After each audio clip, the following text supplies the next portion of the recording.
We conquered all of your land. We're never gonna stop.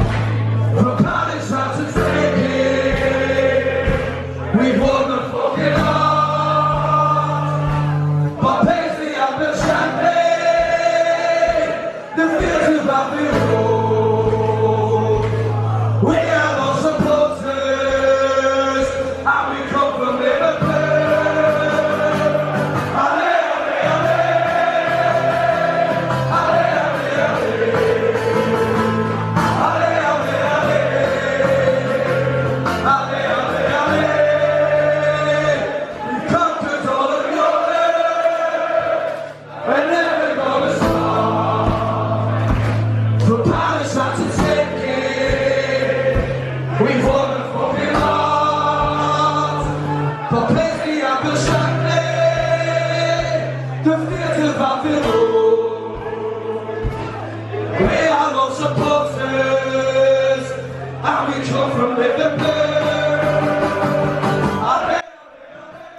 Hello everybody, welcome back to the Duggan Football Channel where it is time for match week.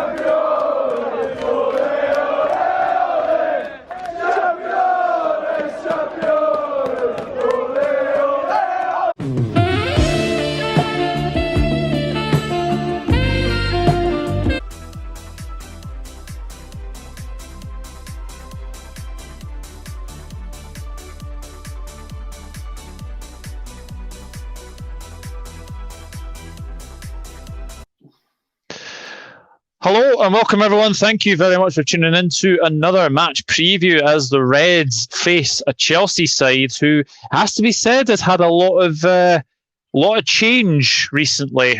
Because they did start with Frank Lampard as manager, but obviously Thomas Tuchel has come in, and let's be honest, Chelsea are unbeaten right now. So, but they go to a place where, let's be honest, they have a very, very poor record. Will that change tomorrow on Thursday evening, I should say. Joining me to preview is my co-host of the podcast, Mr. Josh Bell. How are you doing, my friend? A very busy day. Record this on the Monday. I've got too much previews, editing, and a podcast to do. So I think see that bed behind me. I think I might be collapsing there before the podcast ends, but I'm ready to go.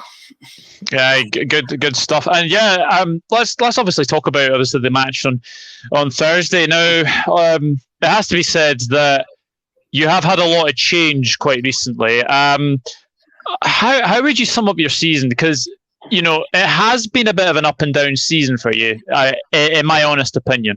Mm-hmm. I think it's very simple. We're massively underachieving, and we have a serious lack of goal threat within the Chelsea team. Obviously, Lampard got sacked, but the same problems with Frank Lampard are under Thomas Tuchel. Chelsea are seriously struggling to get goals. We're still relying on a 34, 35-year-old Olivier Giroud to get our goals, which when you've got Haaland, Tammy Abraham, Pulisic, Havertz, Ziyech, you should not be relying on Giroud to score your goals because he's not a goal scorer himself. So I'm not happy with this season at all. I think what Tuchel has done when he came in is that even though we couldn't score under Lampard, we were conceding a ton of goals at the other end. At least Tuchel has managed to get some solidity, some structure within the team, and there is a bit more of an idea on the ball. But I am not happy with the setup. I'm not happy with the formation, and I'm most definitely not happy with our league position. Yeah, I know, and especially the amount of money you spent this summer as well. It was 222.8 million. I mean, a lot of money was spent on Timo Werner, Kai Havertz, Edouard Mendy, and that has to be like some of those signings have actually worked. But some you'd have to question. But do you think Lampard was the right man to use all that money, or do you think that he should have spent it more wisely? I don't think Lampard. I don't think it was because. I don't think it was the matter was Lampard spending the money, because he only made one signing, which was his own signing, and that was Chilwell. Every other signing was a Roman Abramovich saying he's coming to us. I think Lampard was a stepping stone. I think it was very simple. I think he was used for that one season with the transfer ban, because no other, like, he was like, I think Lampard was the fifth choice. I know there's a lot of managers that were asked, but they wouldn't take over the transfer ban. So Lampard was used as a stepping stone. I'm surprised he was given a 3-year contract. I'm surprised he wasn't just given that 1 year. It was because it was always going to. The reports were the second Lampard lost 5 games in a row, he was sacked.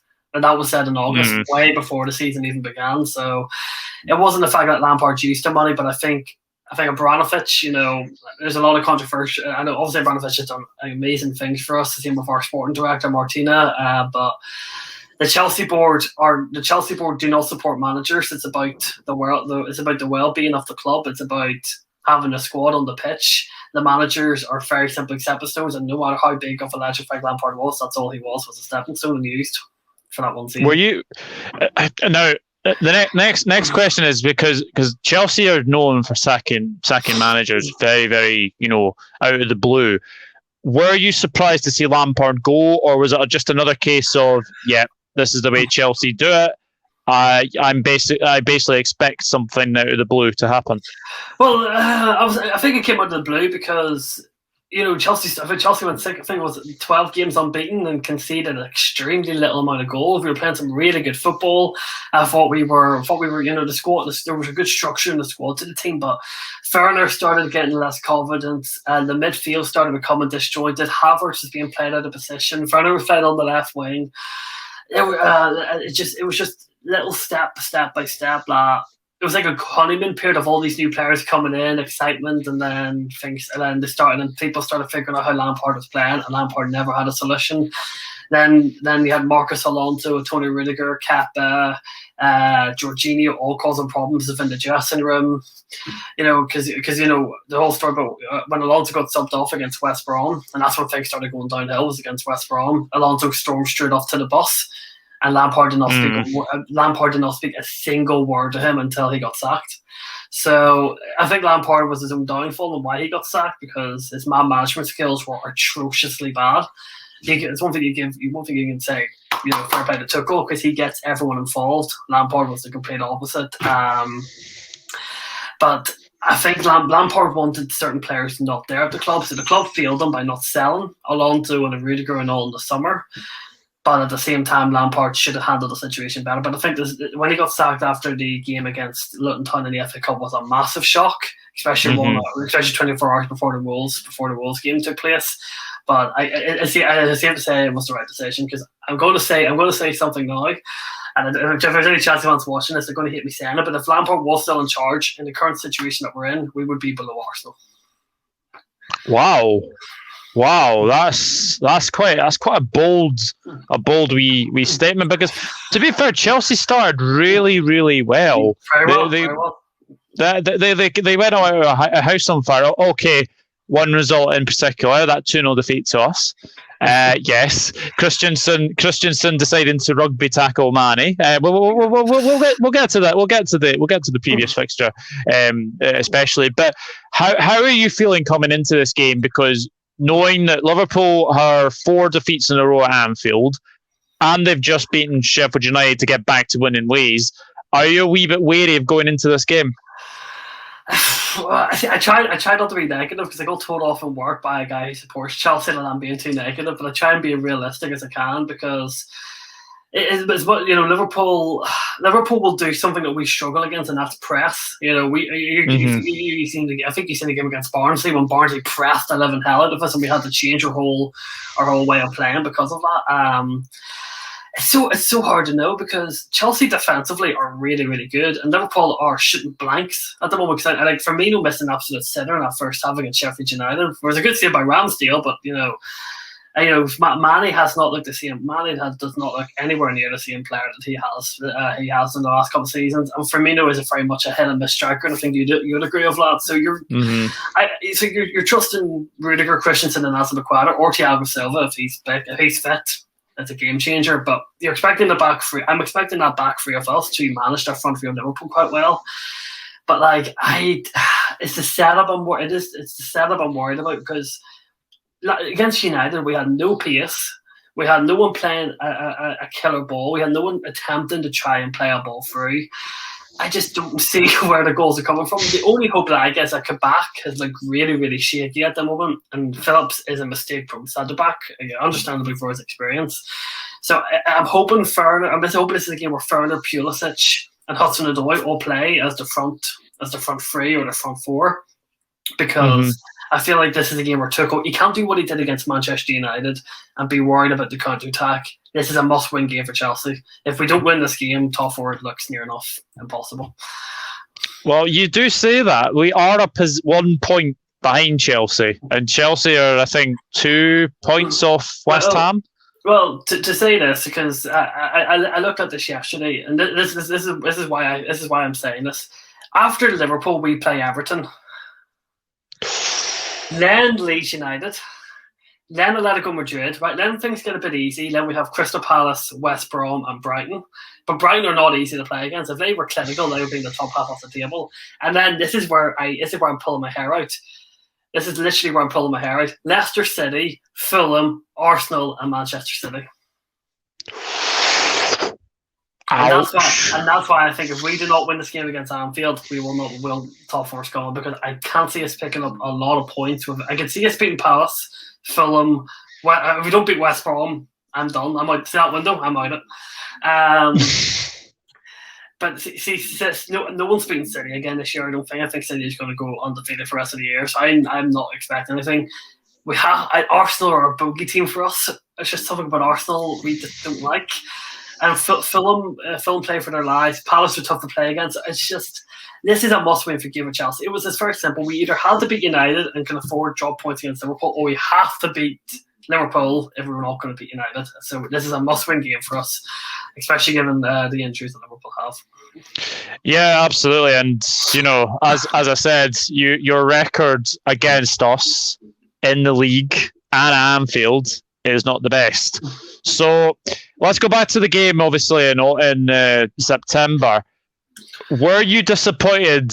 Like, I know I say this, but were you disappointed with the fact that you only had, I think, one shot in the first half, and the fact that Firmino started at centre back that day was the first time he started at centre back.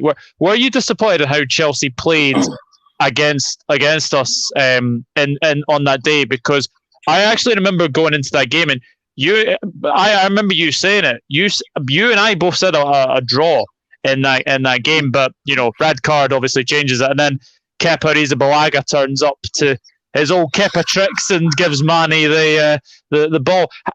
How do you feel looking back on that game? I think this was the inexperience of Frank Lampard. It was the same when he went to Old Trafford against Manchester, and he was scared to attack. Like when Lampard came into the Chelsea job, he was all about, we want to keep the ball, we want to play football, we want to create chances. But that first season, when he conceded, I think, what was the third most goals in the Premier League, and going into that season, he was scared. He was legitimately scared to go out and play that type of football, because he knew what the expectations were. So he wanted to play defensive. I think he played. I'm gonna double check it here while we talk. I think he played Kovacic, Kante, and Jorginho in the midfield. And when you do that, that's basically you saying, yeah, we're basically playing for a draw here. That midfield has more creativity than me and you together on this podcast. You're not going to create anything, so you're basically asking the front three. And to be fair, as you said about Firmino, he completely pocketed Ferner that day. Ferner did not have a sniff. Did not have a sniff at chance I got, and Kepa.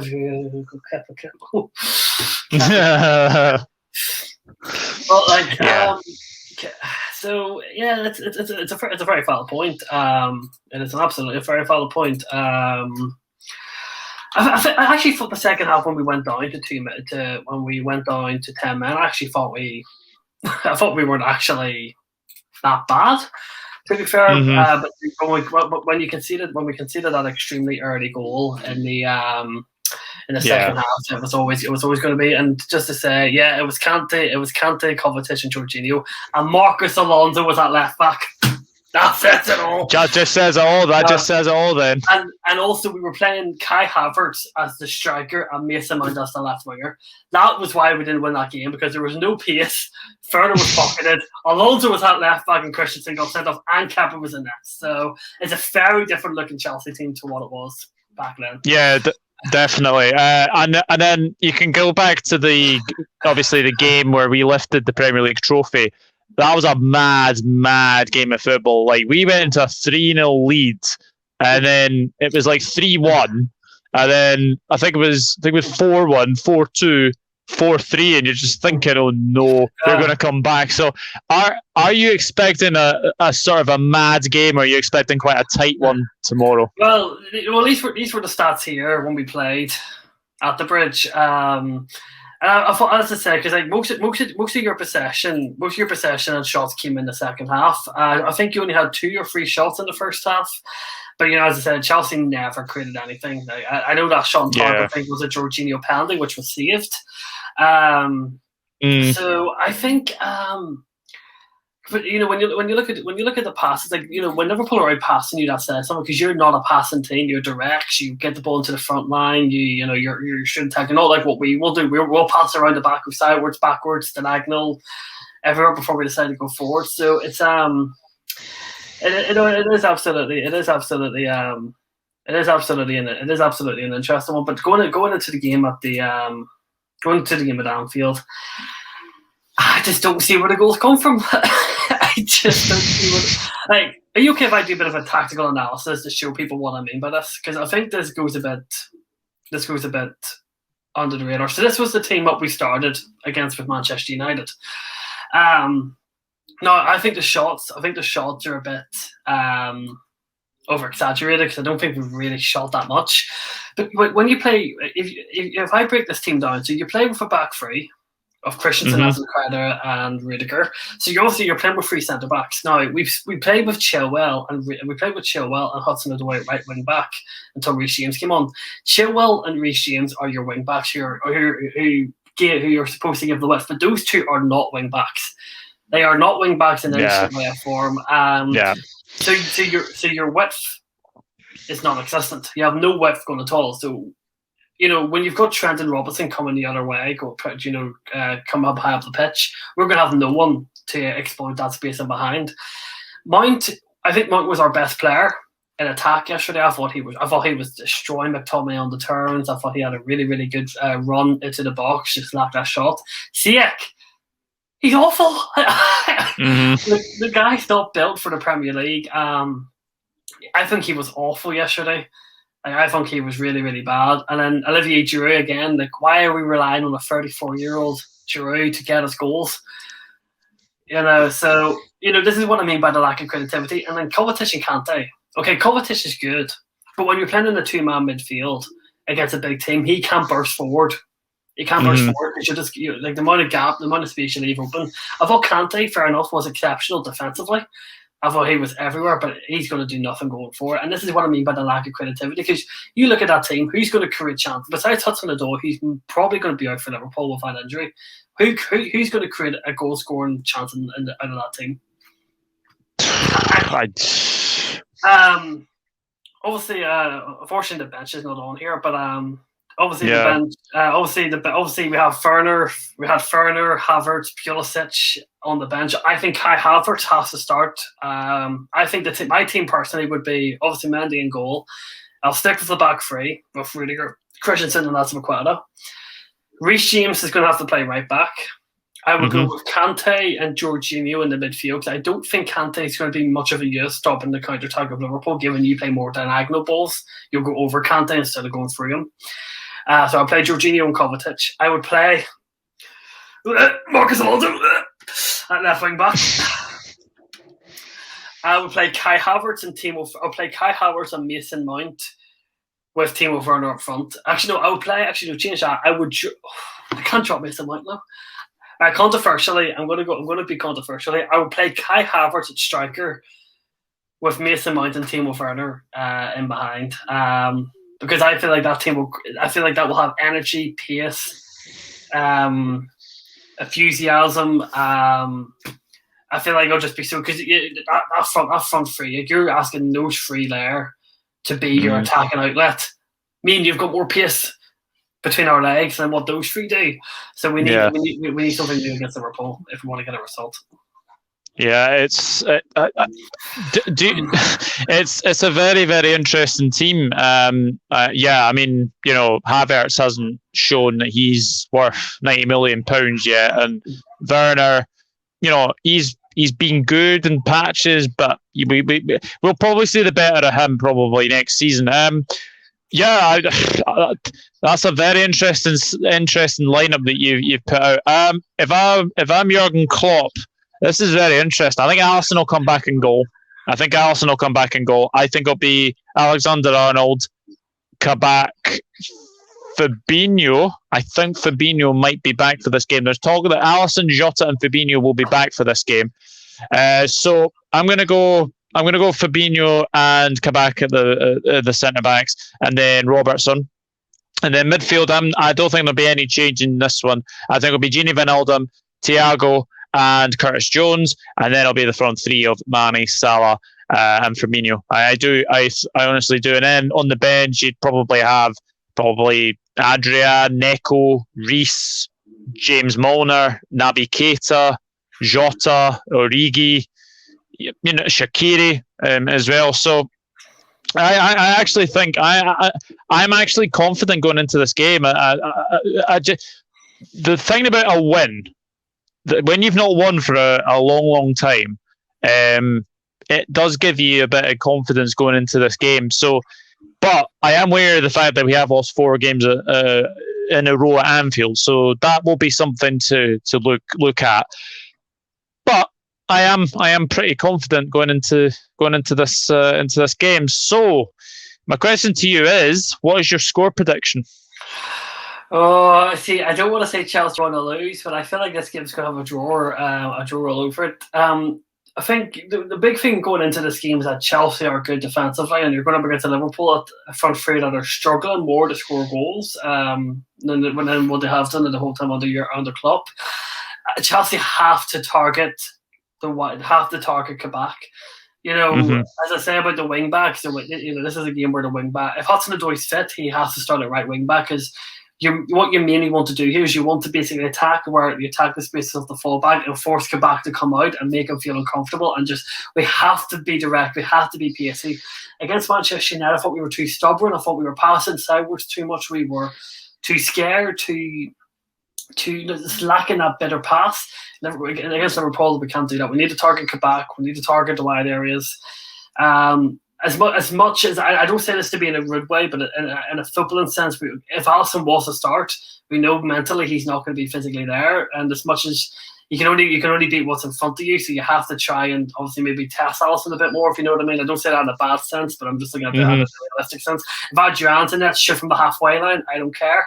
I'm sure one will go in. So I feel confident defensively, but again, if that type of attack that against United starts, I don't see where the goals come from. If Timo Werner and Havertz do play, I think we could probably. I'm going to go with a very boring, controlled 1-0 win for Chelsea. Oh, interesting. Well, I don't see us winning this game. In all honesty, I'm going to go for a 2-1 win to Liverpool. I do think you'll score, though. I think you'll probably get a penalty. So Jorginho will probably score a penalty. And then I'm going to go for, I think Mane will get on the score sheet. And I'm going to go for another Curtis Jones goal. Curtis Jones has been one of our best players this season. Who would score our goal? Again, it's hard to know because Tuchel's lineups, like Sia came out of nowhere, and Joe and Sia came out of nowhere yesterday. So you cannot predict a Thomas Tuchel lineup to save your life. It's one of the most impossible things to do. I'm going to go with a Timo Werner goal because I thought when he came on against United, he added that spark. I thought we were a bit more direct. The pace was good. He was getting into good areas. I just feel like the amount of times that I feel like against Liverpool he'll score, and hopefully that's the only goal of the game that gives us the 3 points, because this is really the game for me that decides the top 4 for us.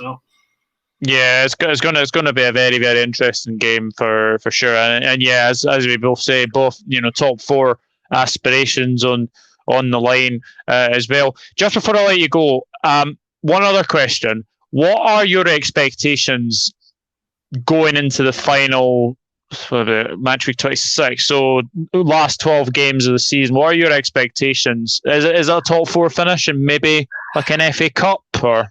The thing that really annoys me is that it's no different to last season. Why? I just hate the fact that with a worse squad, with Alonso as a regular, no Thiago Silva, Kepa keeper, William Pedro, yet we're still got that the expectations are exactly the same. It's go as far as you can in the Champions League, win the FA Cup, and finish top four. And it hurts because why have we not been able to take that extra step forward? Why are we literally going steps back? Because we were in the top four this time last year compared to now. So yeah, that's what the expectations are, because what else can there be? We're not going to win the league. I don't think we're going to win the Champions League unless Tuchel really does to find some miracle. And the FA Cup, I think the FA Cup's there for the taking, but I think it's Man City's, because what Man City's bench against West Ham was insane, and that's the team that started it was. The FA Cup. So I think it's City's all day long because they've got the legs to rotate in such a busy schedule. So I wonder if Kepa starts first in the FA Cup. So. But for me, it has to be top four. But I don't think Chelsea will finish in the top four unless the goal scoring really, really changes quickly. I think Chelsea are finishing fifth or sixth. I think the FA Cup cities and the Champions League, I think we'll be Atletico Madrid here in the second leg. Defensively, I'm confident enough against a defensive team that will go through. But after, I don't see really after that. But yeah, it's a season to forget. It's been one of the most disappointing seasons I think we've had, given the players that we have. Yeah, absolutely. I 100% agree with you. I think you've definitely underperformed with that squad and the amount of money you've spent. I think it would be a very underperforming season for you. But yeah, Josh, thank you very much for coming on and doing the match preview. It should be a very interesting game on Thursday. I would ask you for your socials, but obviously you are just on Twitter. But you are going to start a YouTube channel, is that right? Yeah, so I was going to say this on the podcast tonight, but I've had to keep delaying it week beyond week just because work's been taking the energy out of me. But I will be starting my own YouTube channel. There will be Chelsea previews, Glenavon previews, just some funny in general videos, and also what I will be doing is uploading the World of Football podcast best bits. I'll be going through each podcast, getting a selection of them, and making a wee montage of our best clips from the podcast so far onto that channel. So that's the aim of the game. So it is. So yeah, but I won't be starting with one. I've got the resources and I've got the confidence to do it now. So that's hopefully by this weekend my first video will be up. Yeah, well, obviously I will leave Josh's Twitter, and if I do get his YouTube, I will leave that in the description box down below. But if you have enjoyed the preview, then drop a like on the video and subscribe if you're new. And let us know your score prediction. Let us know your starting 11 for Liverpool, or if you're a Chelsea fan, let us know the starting 11s in the comment section down below. Can I just add to that? Obviously this is pre-recorded, but obviously this video is going to look a bit different because I'm going to be doing some magic touches of the edits and all. So obviously, if anyone prefers prefers this, obviously let Doug know in the description down below, because I'm always happy to work my magic keys and make things nice and make things a bit more different. So if everyone likes likes a different look, so to speak, then let us know. Let Doug know. Don't let me know, 'cause it's not my channel. Yeah, well, obviously I'm going for a 2-1 win to Liverpool. Josh is going for a 1-0 win to Chelsea. Let us know what you think in the comment section down below. But until then, it is goodbye from both of us. Enjoy the game. Hopefully we will see a very, very good game. No VAR controversy, please. We'll see what happens on that. But until then, it is goodbye from both of us. You can catch Josh on the World of Football podcast. I'll be here as always. But I'll see you all in the next video. Take care.